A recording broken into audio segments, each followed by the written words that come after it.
বাচ্চারা অবশ্যই আমাদের থেকে বেশি আক্রান্ত হবে, কারণ ওদের রোগ প্রতিরোধ ক্ষমতাটা বয়স্ক মানুষের মতোই অনেকটাই কম।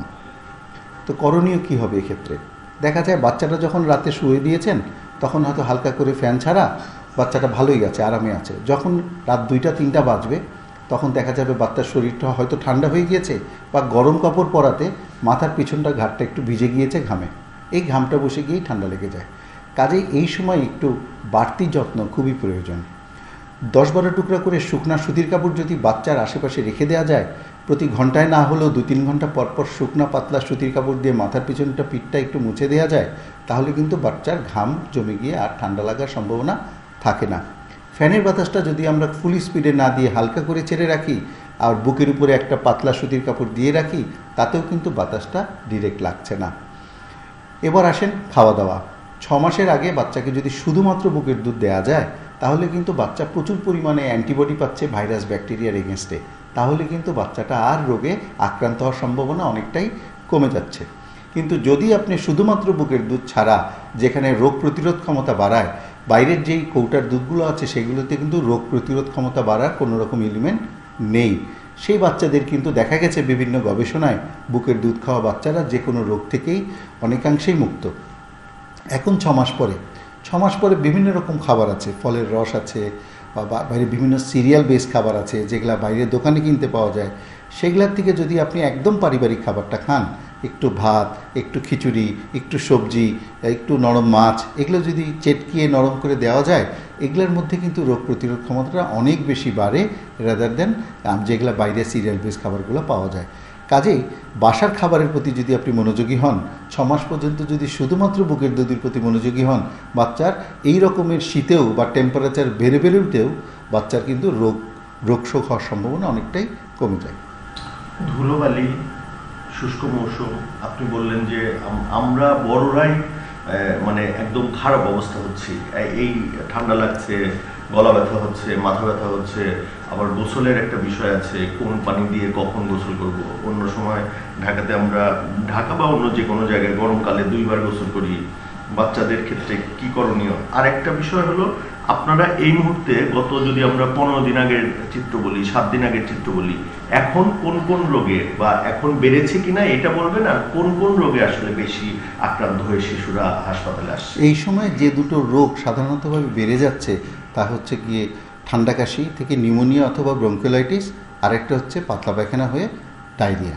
এই দুটা, বিশেষ করে শীতের সময় রোটাভাইরাস ডায়রিয়াটা বেশি হয়ে থাকে, যেখানে প্রচুর পানি অভাব দেখা দেয়। এই দুটোতে আমরা বেশি পাচ্ছি, এবং গ্র্যাজুয়ালি 5-7 দিন আগে যা ছিল আউটডোর ইভেন ইনডোরেও আমাদের যেগুলো ভর্তি আছে এগুলো কিন্তু সংখ্যা ধীরে ধীরে বাড়ছে, খুব না হলেও অল্প করে বাড়ছে।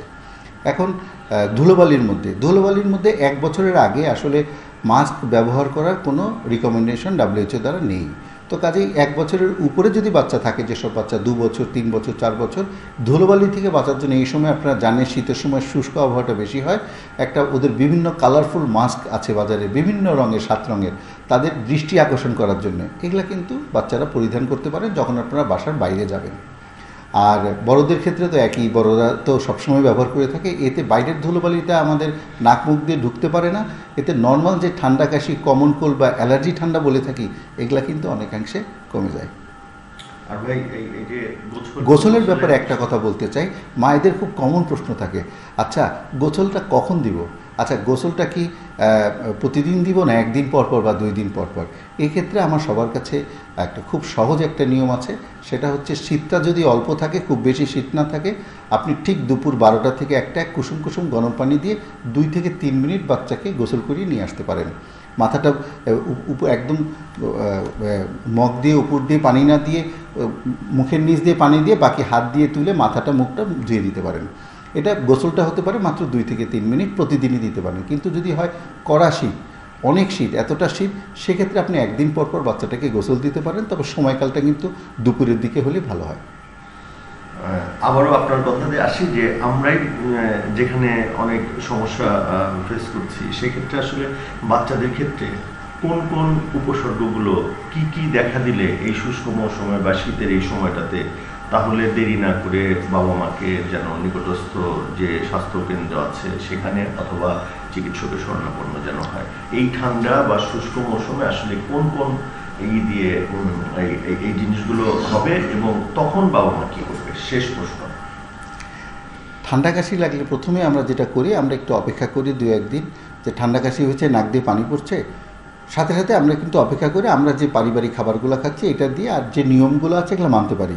কিন্তু আমাদের একটা অভ্যাস হলো, যাই হোক না কেন আমরা পাশের ফার্মেসিতে চলে যাই, ওখানে গিয়েই আমরা প্রথমে অ্যান্টিবায়োটিক বা অন্য কোনো ওষুধ খাওয়ানো শুরু করি। অ্যান্টিবায়োটিক মোটেই কিন্তু বাচ্চার জন্য ভালো নয়। ঘন ঘন অ্যান্টিবায়োটিক খাওয়ালে অ্যান্টিবায়োটিক রেজিস্ট্যান্স ডেভেলপ করে যায়, এবং এই বাচ্চাটা যেখানে যারা মাসে এই ধুলাবালি থেকে 2-3 বার আক্রান্ত হচ্ছে, অনেক বাচ্চাই আমরা পাই আমাদের কাছে, আমরা যারা স্পেশালিস্ট আছি আমাদের কাছে 2-3টে অ্যান্টিবায়োটিক খাইয়ে পরে আমাদের কাছে আসে, এরপরে কোনো ওষুধই আর এদের উপরে কাজ করতে চায় না। সেক্ষেত্রে আমার অনুরোধ থাকবে বাবা মাদের প্রতি, ঠান্ডা কাশি হয়েছে, আপনি বিচলিত হচ্ছেন, অবশ্যই নিকটবর্তী শিশু বিশেষজ্ঞের পরামর্শ নিন, নিকটবর্তী হাসপাতালে চলে যান, নিকটবর্তী হাসপাতালের বহির্বিভাগে চলে যান, গিয়ে ওখানে দেখিয়ে আসুন বাচ্চার। তখন আমরা 3টা বিপদ চিহ্নের কথা বাবা মাকে বলে থাকি। একটা, বাচ্চা যদি ঘন ঘন শ্বাস নেয়, বুকের খাঁচার ভিতরে বুকটা ডেবে যায় এবং খাওয়া যদি কমিয়ে দেয়, এই 3টা লক্ষণ তখন আমরা ঠান্ডা কাশি থেকে নিউমোনিয়া বা ব্রঙ্কিওলাইটিসের প্রাথমিক লক্ষণ হিসেবে ধরে থাকি। সেই ক্ষেত্রে তখন হয়তো চিকিৎসক, যিনি শিশু বিশেষজ্ঞ আছেন, উনি ওনার স্টেথো দিয়ে বুকে যদি কোনো ক্রিপিটেশনস পান অথবা রঙ্কাই পান, তখন সেটা ওনারা, তারপরে প্রয়োজন হলে ওনারা এক্সরে যদি করতে হয় এক্সরে করিয়ে ওনারা ডায়াগনোসিস করেন, এবং বাচ্চার খাওয়ার উপরে নির্ভর করে। একটা বাচ্চার এত শ্বাসকষ্ট হচ্ছে, খেতেই পারছে না, সেই বাচ্চাকে হয়তো তখন হাসপাতালে ভর্তির প্রয়োজন হয়। তো সেই ক্ষেত্রে শিশু বিশেষজ্ঞের পরামর্শ নেওয়ার জন্য আমরা অনুরোধ করব, যত্রতত্র পাশের ফার্মেসি থেকে ওষুধ না কিনে খাওয়ানোর পরামর্শ থাকবে। ঘরে ঘরে এখন জ্বর, আমরা দেখছি বড়দের পাশাপাশি ছোটরাও সেই জ্বরে আক্রান্ত হচ্ছে, এবং তাপমাত্রা বৃদ্ধি পাচ্ছে। বাবা মা সবসময় শঙ্কিত যে বাচ্চার কি হলো, ডেঙ্গু, চিকুনগুনিয়া অথবা অন্য কিছু হলো কিনা। সেক্ষেত্রে ভাই কি করবে? এখনকার জ্বরের সাথে তাদের ডেঙ্গু ওতপ্রোতভাবে জড়িত। অনেকে আমাদের কাছে আসে যে ডাক্তার সাহেব, প্রথম 3 দিনে তো ডেঙ্গু টেস্ট করলে ধরা পড়ে না, এরপরে ধরা পড়ে। এত বড় একটা মিস ইনফরমেশন সবার মধ্যে ছড়িয়ে গেছে। দেখুন, ডেঙ্গুর 2টো টেস্ট আছে, একটা হচ্ছে ডেঙ্গুর MS1 অ্যান্টিজেন, আরেকটা হচ্ছে ডেঙ্গু অ্যান্টিবডি, হোক IgG অথবা IgM। সাধারণত ডেঙ্গু MS1 যে অ্যান্টিজেনটা, জ্বর হওয়ার প্রথম 72 ঘন্টার মধ্যেই পজিটিভ থাকে, তারপরে আস্তে আস্তে 4th ডে এবং 5th ডেতে গিয়ে এটা কিন্তু আর পাওয়া যায় না, 6ষ্ঠ দিতে গিয়ে আসে ডেঙ্গু অ্যান্টিবডি।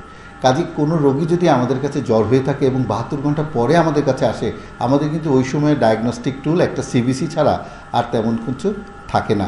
সেক্ষেত্রে আমি অনুরোধ করব, যদি আশেপাশে কোথাও ডেঙ্গু হয়ে থাকে বা নিজের ফ্যামিলিতেই কোনো ডেঙ্গু রোগী থাকে, তাহলে জ্বর হওয়ার 72 ঘন্টার মধ্যেই চিকিৎসকের পরামর্শ নিন। চিকিৎসক মাত্র 2টো সাধারণ পরীক্ষা, CBC আর ডেঙ্গু MS1 অ্যান্টিজেনের মাধ্যমেই আপনার ডেঙ্গু রোগ নির্ধারণ করতে পারবে।